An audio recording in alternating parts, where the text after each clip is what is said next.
Hello and welcome to Amanda Widener Wellness. I'm Amanda. I'm so excited to have you here. On this channel, we talk about all things weight loss, weight management, tools like GLP1s, fitness, nutrition, and everything in between. Today, we're gonna do a little segment I like to call Casual Friday. It's just me chit-chatting with you about my week before I go get ready to teach my class.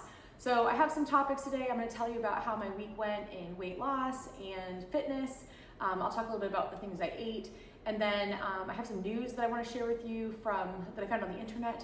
One about fitness and one about GLP1 specifically that I found interesting this week.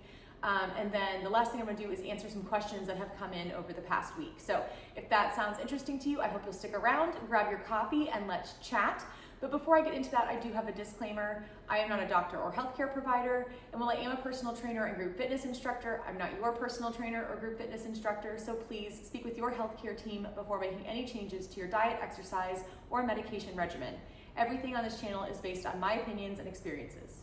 All right, let's dive into talking about this week.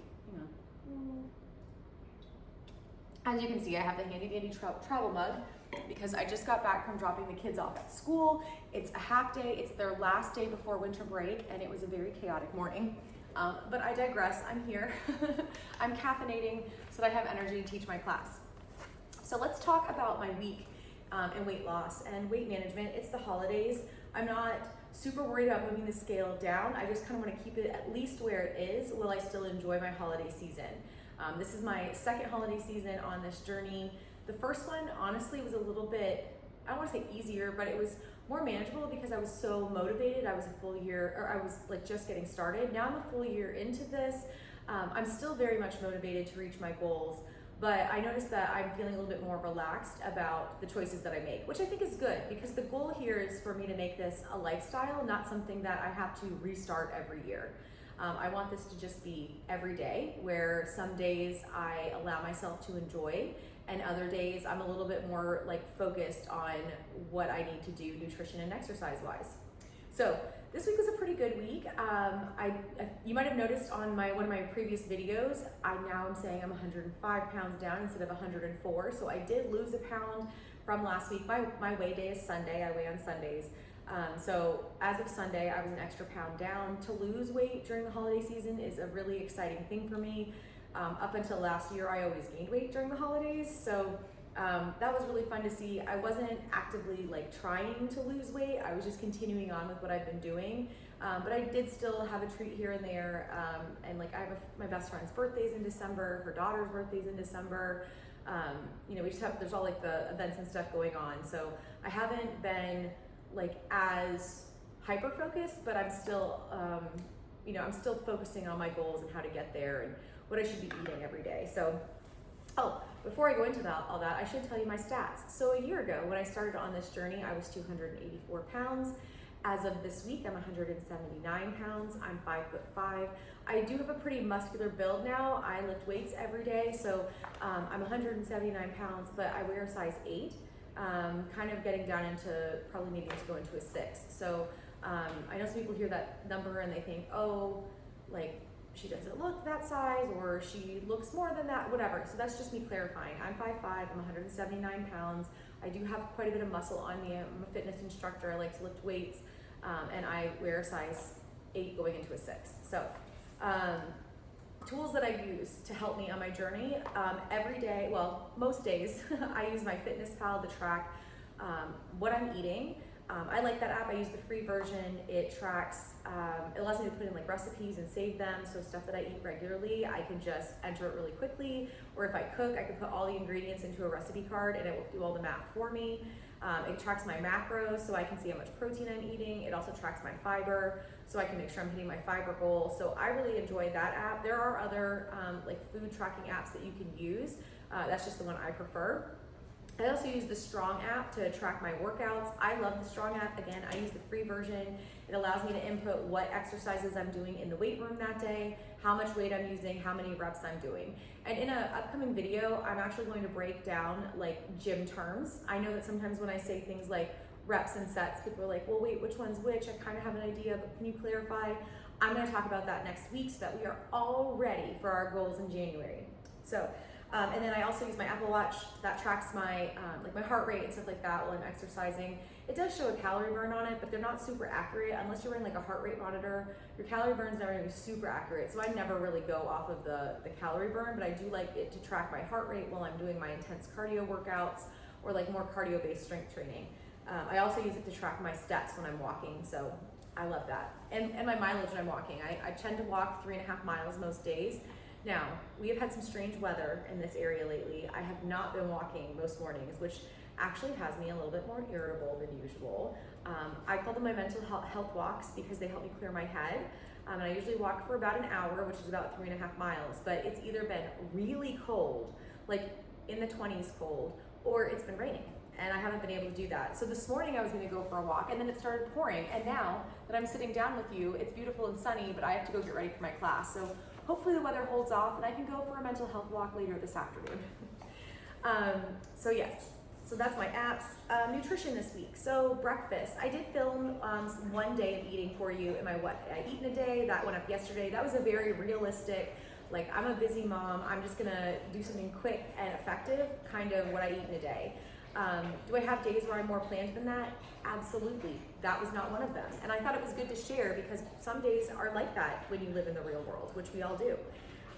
So let's talk about some of the things I had for breakfast this week. I've done, like I did in that video, one egg white, a salad, and berries. I did a yogurt parfait, so I did like Greek yogurt, multiple types of berries, a little bit of chia seeds. I mixed in protein powder and then a little bit of protein granola. The texture on that is so good. I love that for breakfast. And then Wednesday was my injection day. So yesterday, all I could handle was a protein shake and some apple slices. I had the apple slices for extra fiber, but that was all I could handle yesterday. This morning, I was back to an egg and an egg white. So I didn't have the salad or the berries this morning. I will try to go a little bit more fiber focused with some protein at lunch. But you know, every day my appetite changes, so. For lunches this week, I had the mini meatloaves like you saw in the video, mini meatloaves, roasted carrots, green beans, and onions, except for yesterday. Yesterday, I went with my best friend to celebrate her birthday. There's this burger place in downtown Charleston that she loves. It's called Heavy's Bar Burger. It's the best burger in town, and they have this amazing gluten-free bun. And so we went there, but it was the day after my injection, so I didn't have a huge appetite, and it's very greasy, which my stomach doesn't love. So I ate like a little over half of the burger, and then we split some fries, but I only had like maybe 5 or 6 fries. And then that actually kept me feeling full until like pretty late last night. Dinner was, yesterday I took some leftover rotisserie chicken and I put a little barbecue sauce on it with a slice of cheese, and I made a little sandwich, and that was all I could really handle. I couldn't even, I made a salad to go with it and I couldn't even eat the salad. So it was just a lot. It was a very unusual day because we were celebrating a birthday. I wasn't going to deprive myself of that experience or my best friend of that experience. It was something that we do, it's our tradition. So I still enjoyed it. I just ate significantly less, and it did impact the rest of my day, but because I took care and listened to my body, I wasn't overeating the rest of the day, and I didn't have any other like side effects other than being full. And then dinners this week, one night we did turkey spaghetti with salad. Another night we did rotisserie chicken with the frozen vegetables like you saw in the video and a thing of rice. We also did the rotisserie chicken sandwich. I think tonight I might do like a soup and a salad, like a protein-based soup, something with like lots of chicken in it, some shredded chicken, or I might do like a stir fry, something really like with chicken or turkey, some sort of protein, and then lots of vegetables because I'm still feeling pretty full. But I really want to get my fiber intake up today. So that's my week in nutrition. Fitness-wise, I've been teaching my classes. I subbed a couple classes this week. It's the holiday season. People are out, so I've been helping to cover those. So I've been getting lots of cardio in. I have been to the weight room, but not nearly as much as usual. And I normally would go today, but I have plans with my other best friend, so I have to rush home and shower, so no weight room today. And then tomorrow, when I would also, hi Daisy, this is Daisy. When I would also normally go to the weight room, I am actually going to be with my family, my in-laws. We're doing Christmas with them tomorrow, so I can't go to the weight room tomorrow, so I might try to find some time on Sunday to run in there, which is usually a rest day for me, but even if I just get 30 minutes with some weights, I think I'll feel a little better. So it's the holidays, I'm going to give myself a break. So yeah, and then I haven't been able to walk as much as usual, like I said. And also I usually go into the dry sauna on days when I hit the weight room. And since I haven't been in the weight room, I haven't been able to go in the dry sauna as much. So I'm just giving myself grace. It's only a couple of weeks at the end of the year, and then I can be back into my normal routine. That's once the holidays are done. I'm just going to keep chugging forward as best I can, give myself grace so that I don't feel bad about myself or that I'm not critical of myself. And really, that's the kindest thing that we can do for ourselves, right? Be kind. You're human. It's the holidays. We all have a lot to juggle right now, so do the best you can and get back into your routine as quickly as possible. If the best you can right now is going for a walk after breakfast, lunch, and dinner, or making sure that you're cleaning the house and you're cleaning it where you're sweating or something like that, as long as you're getting some sort of physical activity, that's great. You did a great job. Be proud of yourself.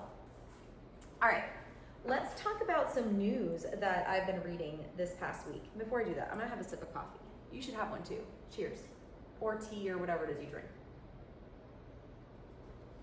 All right, so there was a news article that I saw in the National Library of Medicine, one of their scientific journal articles that they posted. And it's information that I already knew, but it was nice to see it like in black and white, something that had been researched and peer reviewed and published. And it really just reiterated a lot of the things that I say to my clients and my participants. And so I wanted to bring that to you to talk about today. So the article is called The Impact of Exercise on Depression: How Moving Makes Your Brain and Body Feel Better. And I thought this was a really appropriate timing for this. The holidays are really stressful for a lot of people. A lot of times we get in our heads. Sometimes the weather is making us feel kind of, lackluster, for lack of a better word.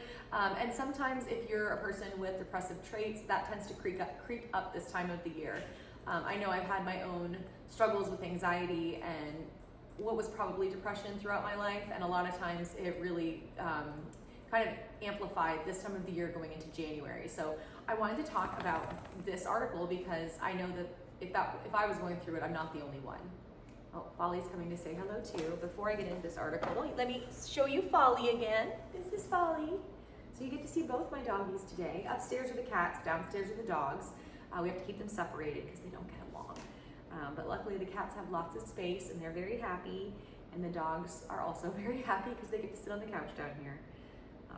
The cats basically have their own like huge room upstairs. There's like a big sectional and my office is in there and it's all cozy, and then they've got like a bathroom with their litter boxes in there and stuff. They're happy cats.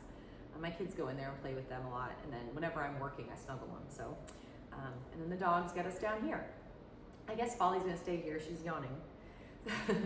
All right, so let's talk about this article. So the method of review for this was a systematic review of scientific literature. So they pulled previous literature from other articles dating up to October of 2023. So this is pretty recent information that they were pulling. The studies included randomized control trials, observational studies, and review articles. So lots of different sources and types of studies were used to come to the conclusions that they did. And so the results of this study were that regular exercise can, one, reduce the levels of pro-inflammatory cytokines, potentially alleviating depressive symptoms associated with inflammation. So they're saying that inflammation in your body can actually be reduced by exercise, which can then impact your depressive traits because the pain's gone, right? The inflammation's gone. Exercise can also help in regulating circadian rhythms, I cannot speak today, that are often disrupted in individuals with depression. So many of us already knew that, right? Exercise helps you sleep more regularly, it helps your circadian rhythms, so making sure that you wake kind of around the time the sun comes up and that you get sleepy when the sun's going down. And oftentimes those rhythms are less regular in people who have depressive traits. So you might find that they have insomnia or they're on a strange sleep schedule, that sort of thing. And so exercise actually can help to counteract that. And they also found that regular exercise can improve sleep patterns, thus regulating mood and energy levels. So again, that's something that we always talk about, right? Sleep is so important to our wellness journeys because it helps boost our mood, it helps our bodies function more regularly, and it also helps our energy levels, which is pretty self-explanatory, right? You sleep, you have more energy. So that's also going to help combat the depressive traits that people have. So the end results of this study kind of show that exercise increases your endorphins, which we knew, right? It's like that movie, Legally Blonde, where she's like, exercise gives you endorphins. Endorphins make you happy. Happy people don't kill their husbands. They just don't, right? I love that quote because it's true. And so, Chloe, what are you doing? Uh-oh, the tie came off of that. Come snuggle me, girl. Come snuggle me, girl. Okay, let's chat. Yes, so it can increase your endorphins, which can have a positive impact on mood and feelings of well-being, which help combat depression. And then exercise also improves sleep, which reduces stress and anxiety, and it can enhance self-esteem and social support, which is a really good point that I like to make. You know, my exercise classes or going into the weight room, it's a great place to build a community around you, and having community, feeling like you're supported, can really help boost your mental health. It can also help fight off anxiety and boost your self-esteem, which is all things that we want, but especially if you're struggling with depression. So the final conclusion was that exercise can be used as an adjunctive treatment with medication and psychotherapy, which can enhance the treatment outcomes of depression. So I thought that was really interesting. So if you or someone you know is struggling with depression, definitely speak with their healthcare providers about, of course, other treatment methods, and then incorporating exercise to see if it can help benefit them. I've read other studies in the past where it said simple exercises as much as just walking for 20 to 30 minutes a day can give you the boost that you need to help combat some of those symptoms. So it's definitely worth speaking to a healthcare provider about. All right, other news. If you are a part of the GLP1 community, or you watch any of the GLP1 community YouTubers, or you pay attention to the news, you might have seen yesterday that Eli Lilly came out with a report on Orforglipron, which is their oral medication. So I wanted to talk about that briefly. I'm not going to go into too much detail. It's already been covered by a lot of creators.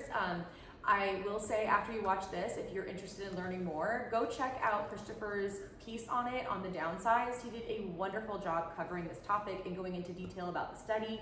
I'm basically going to give you like a summary, but he went into a lot more detail as well as a call for action. So I want to applaud him for that. It was really interesting to watch, and I agree with everything he says. So Eli Lilly yesterday put out a notice that they had submitted Orforglipron for approval with the FDA. Orforglipron is their once daily oral medication for GLP1. So instead of having to get an injection weekly, you would take a pill every day. They also announced that it had received a Commissioner's National Priority Voucher, which allows that to kind of speed track through the FDA approval process. It didn't give us a timeline. We don't know how quickly they can actually push that through, but we do know that it could be faster than usual. So I think the hope from Eli Lilly is for the approval to come back sometime in early to mid 2026, but we don't know that for sure yet. Once they're ready to announce a date, you can believe it will be announced. Before I go any further, I will link my sources for the previous scientific journal review that I just talked about, as well as Eli Lilly's website where they made these announcements, in the description below. So you can check that out after we talk. Okay. So Lilly also came out at the same time talking about their phase 3 clinical trial. They just have the results back for. So the Orforglipron phase 3 clinical trial results were really interesting. So this trial that they just had focused on maintenance. So maintenance is once you hit your weight loss goal, or like a steady weight, and you maintain that for a selected period of time without gaining or losing outside of a certain range. That's what would scientifically be considered you being in maintenance, right? You're maintaining your weight loss. Excuse me. And so this trial took participants who had been in previous trials. They had been in previous GLP-1 trials and had lost it for at least 72 weeks and had lost a significant amount of weight. If they had met those requirements, those parameters, they were permitted to participate in this trial. Okay, so this is called the Attain Maintain study, and it focused on both semaglutide and tirzepatide users, and they ended up collecting data from 376 adults who had enrolled in this study. Okay, and then for every 3 adults who were enrolled in the study, 2 were given placebos, and 1 was given Orforglipron. And what they did is they looked to see how much weight was gained or maintained, well, either on the placebo or on this medication over the course of 52 weeks. There was some safeguards in there. Christopher goes into a lot of detail about that in his video, so take a look at that. I'm just going to give the facts on the results on the study here. So at 52 weeks, Orforglipron results showed that it did help users maintain their weight loss. So let's take a look at what those numbers are. So Lilly said that if you were going from if you were going from Wegovy to Orforglipron, you maintained nearly all of your weight loss. The average was a 2-pound weight gain in a year, 52 weeks, which is pretty good. 2 pounds, if you were looking for a more affordable option, or if you're looking for a pill instead of an injection, if you're only going to gain 2 pounds in a year, that might be a great option for you. Those who were going from Zepbound or tirzepatide to Orforglipron, they had an 11-pound weight gain in the course of a year. So that's a little bit higher. Some people may be okay with that. I'm not sure personally if I would be okay with that, because when I go into maintenance, I plan on being on the higher end of my healthy weight range, because I am kind of muscular. So just seeing that increase might be a little bit stressful to me, but I can't really say until I'm there. I think the most concerning thing that I found when I was looking into this was that Lilly was talking about how the medication will be available, and it'll be available in multiple ways. We'll have to wait and see what the FDA approves before we'll see if insurance will approve it, that sort of thing. But they do say that it will be available to self-pay patients, which that would be myself, through Lilly Direct. But the price range is pretty drastic. It can be as low as $149 a month for the lowest dosages, but the highest dosages could be as much as $399 a month, which is more than some people who have access to the highest dosages of tirzepatide and Wegovy, or semaglutide. So I don't really know if that's the best route. I'm hoping that as time goes on, those prices go down.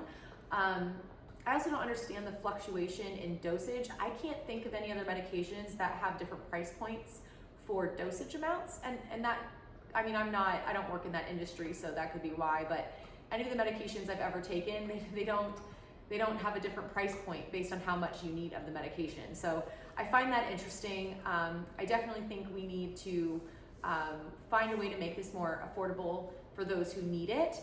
It has been an absolutely life-changing medication for me, not Orforglipron, but GLP1. And I think that anyone who wants it and needs access to it should have access and affordability. It should not be having a huge financial impact on their families. People shouldn't have to decide between, am I going to pay the electric bill or get groceries or have my kid play this sport, and am I going to take this life-changing medication? We should be able to balance that into our months no matter what, but that's just my opinion. So definitely check out Christopher's report on that. And then before I go for the day, I did want to answer a few questions. I love how active y'all have been in the comments lately. I've also gotten a couple of emails, so thank you for sending those in. So a few of the questions, I have 4 questions that I wanted to address today. So the first one was someone asked me about my side effects. So I did address this in a previous video, but I don't mind going over it again. I have been very lucky to have very limited side effects. When I first took the medication, I was a little tired. I had some extra exhaustion. That's gone away over time. I used to have to take it, before I took this medication, I used to have to take a nap every single day. Now I go most days without one, and if I do take a nap, it's because I'm like, oh, I don't have anything to do. Might as well take a fun nap. So I don't really need them anymore. I am tired at night, but I get through the whole day with plenty of energy now. So there was that. So the 4 biggest side effects with GLP-1 medication are gastrointestinal. I really can't speak today. So you're looking at constipation, diarrhea, nausea, and vomiting. Of those 4, I've only had constipation, which was an interesting symptom for me because I've never had that problem in my entire life until the medication, but it was very mild, and I just treat it with some magnesium supplements and I'm good to go. So that has not been an issue for me either. I am cold all of the time, so that is also new. I used to be hot all the time. I would be sweating at the drop of a hat, no matter what size I was. Even when I was younger and thinner, I always ran really hot. and now I'm always cold, so I have to bundle up a lot more. It's 62 degrees outside right now, and if I was to go outside, I would be pulling the sleeves down and putting a sweater on, and I would probably be sitting in the car with the seat warmer on. So I'm just cold all the time. So it's different, but it's definitely manageable. I just layer up and I'm good to go. And that's really the main side effects that I've had. I haven't really had many more. Someone else asked me about non-scale victories. Could you tell us a few of your non-scale victories? And I would love to. I'll probably make a video about this and go into more detail. One of the biggest ones was that I could go down the stairs without having to go down sideways and one step at a time. I used to have to do that because of the inflammation in my knee after I had knee surgery. It was so bad that going down the stairs like normally was very, very painful. The impact on my knee joint just hurt so much. And so I would go down one step at a time, like step 1 foot, then the other, then the next step, 1 foot, then the other. And I would be just gripping onto the handrail. And now I don't do that. I go up and down the stairs. I don't even need the handrail. So it's wonderful. So my inflammation has been really reduced. That's a huge non-scale victory for me. Another one was actually last night is a great example. So I have a 13-year-old daughter. She's an elite athlete. She's a wonderful cheerleader. She's very fit. And last night she was like, "Oh my gosh, Mom, we're doing a Christmas themed dress crazy thing at the cheer gym tonight, and I need something to wear." And I had just bought some clothes for my fitness classes, like Christmas themed leggings and shirts and stuff. And I went in there and she wore my clothes. They were a little bit big. She really needs a size smaller than me. I'm a medium, she needs a small, maybe an extra small, but she likes her clothes a little bit looser. And so I shared clothes with my daughter. I also did that at Halloween. I was trying to dress as Taco Bell. I had a taco thing and I wanted to be Belle, like from Beauty and the Beast. And I thought I had a different dress, but when I put it on, it was way too big. And so I went into her closet and I was like, she has a blue dress. I wonder if that would fit me, because she bought it a size larger than she really needs to. And it fit. And so that was something I never dreamed being possible. Being able to share clothes with my daughter was not something I ever thought would happen. And so that was a huge moment for me. And it's exciting to know that we can both be healthy and fit, and during the holidays, the extra clothes we need might not be so expensive. So that was another one. And then some of the biggest non-scale victories for me have been in the weight room, increasing the weights, having the confidence to try new equipment. Even as a fitness instructor, I could coach people through them, but some of the equipment I didn't want to get on when I was a certain size. So it had been years since I had used certain equipment or done certain exercises, because even though I'm in the gym every day and I'm confident in there, I do still get self-conscious, and I felt like people would be watching me and I just wasn't comfortable doing it. And now I don't really have that issue. I'm very confident, and I'm enjoying trying different exercises or trying to attack muscles in new ways, and I've been having a really good time in the weight room. So that's a huge non-scale victory for me. So, and I guess I'll give you one more. I had to fly into Las Vegas this past October. I had just been on a plane over the summer, and over the summer it was amazing. I walked in the plane and I didn't feel like I had to keep turning to the side so I didn't bump into anybody. And I've never needed a seatbelt extender, even though I was very large. I had a smaller waist, so I could kind of pull it up and over. But I sat down on that plane in October, and there was room for me to put my hands on either sides of the seat. And it was a very weird feeling. I never really realized how much space there could be on one of those seats, because I am thicker on the bottom, and that was a really cool moment for me. It had been a very, very, very long time since I had sat in a seat and felt comfortable on an airplane. So that was a great non-scale victory. All right. I also got a question where someone asked if I was starting over right now, what's one thing that I would do differently on my journey? And honestly, the thing I would do differently is I would start my GLP-1 medication sooner. I was really trying not to take it, and I don't know why. Maybe because I had been influenced by people who thought that they wouldn't benefit me, or the side effects, or whatever. I don't know. But I really tried to avoid it for a long time. I just didn't want to take it. I didn't want to take one. I wanted to try to lose the weight on my own, even though I had failed that way multiple times in my life. So if I could go back, I would start that medication sooner. I would be at a much more advanced state. I'd probably be in maintenance right now if I had. So I wouldn't really change anything. I think that everything unfolded the way it was supposed to, but if I were to change something, that's what I would change. And then I had one person, my last question, someone asked me, how do I stay motivated? I'm a year into this. And they said, how do you stay motivated to go to the gym, to eat well, da, da, da, da. And honestly, the biggest way I stay motivated is I turn this into my lifestyle. It's not even about motivation anymore. It's just me living my life. I was really motivated in the beginning because I wanted to lose the weight and I wanted to get healthy, and I was starting to see, you know, the reduced inflammation and my body feeling better, and then, you know, clothes fitting better and that sort of thing. And that kept me motivated early on. But I would say like 6-7 months into this journey, it's my kids. I really just started living like that. I wake up in the morning and I make a protein coffee. I drop the kids off at school and I go for a walk. That was not something I did a few months ago, but now on the days when I can't, I sit in the living room and I'm like, man, I want to go for my walk. I never would have thought I would be that kind of person, but I am now, and I really enjoy it. It's something that I look forward to. Same with going to the gym. You know, a few months ago, I really had to push myself to go to the weight room after class. But now, on a day like today where I don't have time to go to the weight room after class, I'm like, man, I was really looking forward to going to the weight room, because it's become my lifestyle.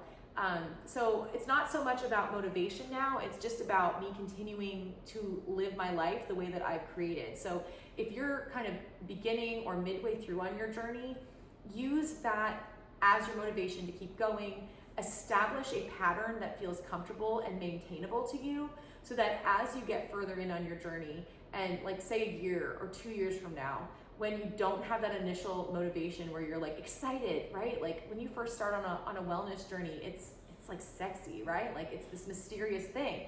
But the more you go on it, it's just monotonous, right? It's boring. So create a pattern of habits that feel good to you, that you can maintain, and really think about that. Can I do this forever? Because that's what these journeys are. It's not, I have this end goal, I'm gonna hit this weight, and then I can go back to what I was doing before. You can't do that. It's, I have this goal, I'm gonna get there, and then I have to keep doing the same thing for the rest of my life. And so it's really about establishing these patterns of behavior that don't feel so monotonous that you stray away from them when things get boring and less exciting. So hopefully that answered that question. I know I kind of went off there, but that's really the best way I can answer it. So, but that's it for me today. I really enjoyed chatting with you. I hope that you enjoyed Causal Friday.